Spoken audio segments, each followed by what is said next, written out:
अलवर जिले के सरिस्का क्षेत्र में प्रस्तावित एलिवेटेड रोड के विरोध में सैकड़ों गांव के ग्रामीणों का आंदोलन तेज हो गया है। लगातार तीसरे दिन भी भारतीय किसान यूनियन के बैनर तले ग्रामीण सरिस्का डीएफओ कार्यालय के बाहर धरने पर बैठे हैं। प्रदर्शनकारी ग्रामीण 30 सूत्रीय मांगों के साथ इस रोड में संशोधन और भूमि अधिग्रहण में पारदर्शिता की मांग कर रहे हैं। उनका कहना है कि प्रस्तावित रोड के कारण सैकड़ों गांव प्रभावित होंगे और हजारों परिवार बेरोजगार हो जाएंगे। ग्रामीणों का आरोप है कि अभी तक किसी सक्षम अधिकारी ने मौके पर आकर उनकी समस्याओं को समझने की कोशिश नहीं की है। भारतीय किसान यूनियन के प्रदेश सचिव भूपत सिंह बाल्यान ने बताया कि महापंचायत के बाद यह धरना प्रदर्शन शुरू किया गया जो 19 तारीख तक चलेगा।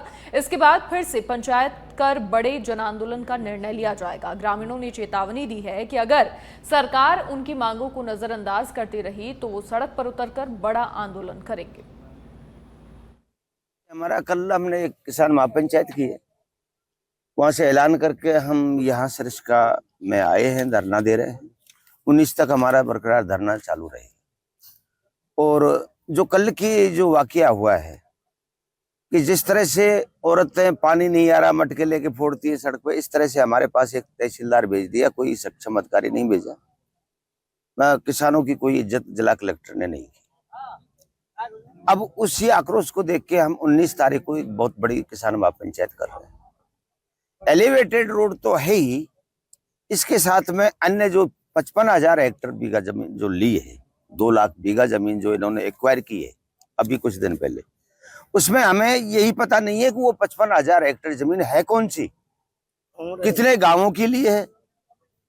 वो हो सकता है उसमें ट्यूबवेल किसान लगा रखी हो और वो जमीन मकान भी बना रखा और वो भी इन्होंने एक बाकी कर ली हो, कल उनको भी तोड़ फोड़ करेंगे। अभी हमारे को 2 रूट्स दिखाए गए हैं, जो एक तो नटनी का बारा कुशालगढ़ होते हुए थानागाजी रूट जाता है और दूसरा नटनी का बारा कुशालगढ़ होते हुए तालवृक्ष होके एक रूट जाता है। ये 2 रूट हमें बताए गए हैं। तो इन रूट पे अभी तक हमारे पास डाइवर्जन के लिए या कोई वाइल्ड लाइफ क्लियरेंस के लिए अभी तक कुछ आया नहीं है कि कौन सा रूट है। लेकिन इसमें है, यदि इस रूट पे अगर रूट बनाया जाता है, फुली एलिवेटेड बनाया जाता है, तो सूचना ऐसी थी कि इसमें ज़्यादा कॉस्ट भी ज़्यादा आएगी और 15 से 20 हज़ार पेड़ कटने की भी संभावना है। और अगर उधर से बनाया जाता है तो उसमें इतने पेड़ कटने की संभावना नहीं है और शायद कॉस्ट भी कम आएगी। तो अभी एनएच ही डिसाइड करेगी कि कौन सा रूट लिया जाएगा, कौन सा रूट नहीं लिया जाएगा। वो फाइनल हमारे पास प्रस्ताव आएगा, उसके बाद ही कुछ होगा। आमजन और वन्य प्राणी के हिसाब से कौन सा रूट बेस्ट है आपके हिसाब से? रूट तो अगर फुली एलिवेटेड बने तो दोनों रूट ही अच्छे हैं। पूरे एलिवेटेड बने तो हमारा काम है वन्य प्राणियों को देखना। वन्य प्राणियों के हिसाब से तो अगर फुली एलिवेटेड रूट बने, चाहे किसी भी डायरेक्शन में बने, तो वो तो बहुत ही अच्छा होगा। देखिए जी, ये जो एलिवेटेड रोड जो ये बना रहे हैं, जो ये नटनी का बारा से अगर मान लो थैंक यू बोर्ड तक बनाते हैं तो हमारे सारे रोजगार ठप हो जाएंगे।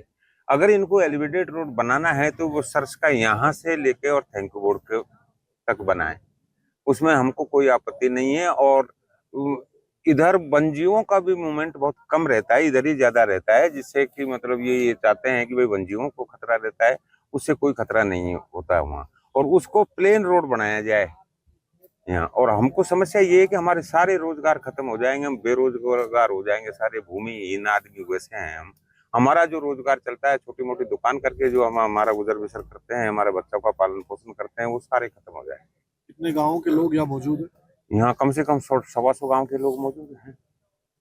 केवल ये एलिवेटेड रोड की मांगे नहीं, और बहुत सारी मांगे हैं जो मतलब ये वन विभाग ने भी हमको परेशान कर रखे हैं। जैसे मतलब पांडुपोल का रास्ता बंद कर दिया, उधर से सिलीबेरी गेट से जो रास्ता आता है पांडुपोल, शनिवार मंगलवार को जो मतलब